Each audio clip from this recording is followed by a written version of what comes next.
បងប្អូនដូចពាក្យមកឃ្លាគេនិយាយថាក្រៅតែពីទឹកភ្លៀងអត់មានអ្វីដែលធ្លាក់ពីលើមេឃទេអញ្ចឹងមានន័យថាជីវិតមួយនេះយើងត្រូវស៊ូយើងត្រូវខំទាល់តែហត់ទាល់តែបែកញើសហូរញើសបានវាបានលុយវាមានន័យថាមិនទៀតបងប្អូនវាមានន័យថា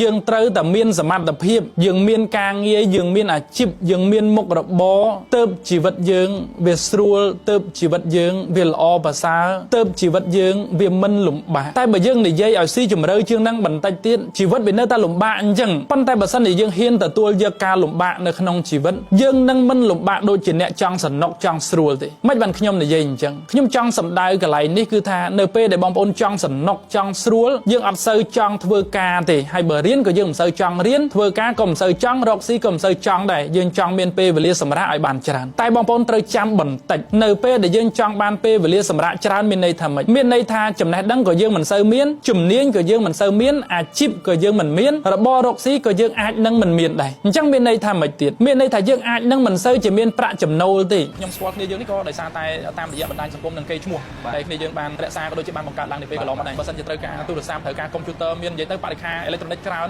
អាចមកគ្នាយើងបានជាបើសិនជាអត់សូវមានប្រាក់ចំណូលវាមានន័យថាម៉េចទៀតមានន័យថាជីវិតនៅប្រចាំថ្ងៃរបស់យើងអាចនឹងខ្វះខាតច្រើនហើយសំណួរមួយទៀតសួរថាតើជារៀងរាល់ថ្ងៃយើងត្រូវការហូបបាយទេយើងត្រូវការស្លៀកពាក់ទេយើងត្រូវការចំណាយផ្សេងទេយើងត្រូវការតែនៅពេលដែលយើងអត់មានលុយសំណួរសួរតើយើងអាចមានថវិកាដើម្បីចំណាយទៅលើការចំណាយទាំងអស់ហ្នឹងដែរអត់ចម្លើយគឺអាចមានអាចអត់បើយើងមានបងប្អូនបើយើងមានឪពុកម្ដាយប្រហែលជាពេលខ្លះនៅពេលដែលយើងខ្វះខាតយើងអាចទៅរកគាត់បានតែបងប្អូនចាំរឿងមួយយើងមិនអាចទៅរកគេរហូតទេរកម្ដងបានរកពីរដងបានតែមិនអាចរករាល់ថ្ងៃទេអញ្ចឹងកន្លែងហ្នឹងមានន័យថាម៉េចទៀតវាមានន័យថាយើងត្រូវតែទទួលខុសត្រូវលើជីវិតរបស់យើងត្រូវតែទទួលខុសត្រូវនៅក្នុងដំណើរការរស់នៅប្រចាំថ្ងៃរបស់យើងមិនអាចទៅពឹងគេរហូតបានទេយូរពឹងម្ដងវាបានប៉ុន្តែទៅពឹងរាល់ថ្ងៃគេក៏មានភារកិច្ចតួនាទីក្នុងការចិញ្ចឹមគ្រួសាររបស់គេដែរមុនពេលដែលគេគិតយើងគេត្រូវគិតគ្រួសារគេសិនប្រពន្ធកូនគេប្តីគេបងប្អូនគេជាមុនសិន